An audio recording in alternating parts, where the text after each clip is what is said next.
ஏற்கனவே மனு கொடுத்தாச்சுல மக்களுடைய பிரச்சனைய. அப்புறம் எதுக்கு மறுபடியும் உங்களுக்கு இந்த விளம்பரத்தால் எடுத்துட்டு மக்களை ஏமாற்றுறீங்க? எவ்வளவு மோசடி என்பதை நீங்க மக்கள் உணர வேண்டும். ஆகவே திமுக என்றாலே மோசடி, மோசடி என்றால் திமுக. அப்படிப்பட்ட கட்சி மீண்டும் ஆட்சிக்கு வரணுமா? இது அடுத்த ஆண்டு சட்டமன்ற தேர்தல் வர இருக்கிறது. ஆகவே இதை மக்களை ஏமாற்றுவதற்காக ஸ்டாலின் அரசு போடுகின்ற நாடகம். அதற்கு மேல இன்றைக்கு இந்த விளம்பரத்துறைன்னு ஒரு துறை இருக்குது.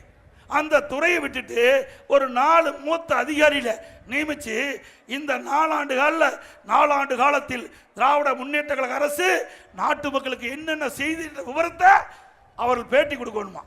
இவர்கள்லாம் கொடுத்து மக்கள் ஒன்று ஏற்றுக்கல. இந்த 4 ஆண்டு காலம் திராவிட முன்னேற்ற கழக ஆட்சியில் செய்திருந்தா தானே மக்கள் ஏற்றுக்குவாங்க. செய்யாம எப்படி மக்கள் ஏற்றுக்கொள்வார்கள்?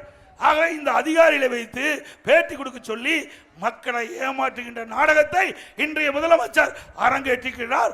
மக்கள் விழிப்போடு இருங்கள் என்பதை நேரத்தில் தெரிவிக்க விரும்புகின்றேன்.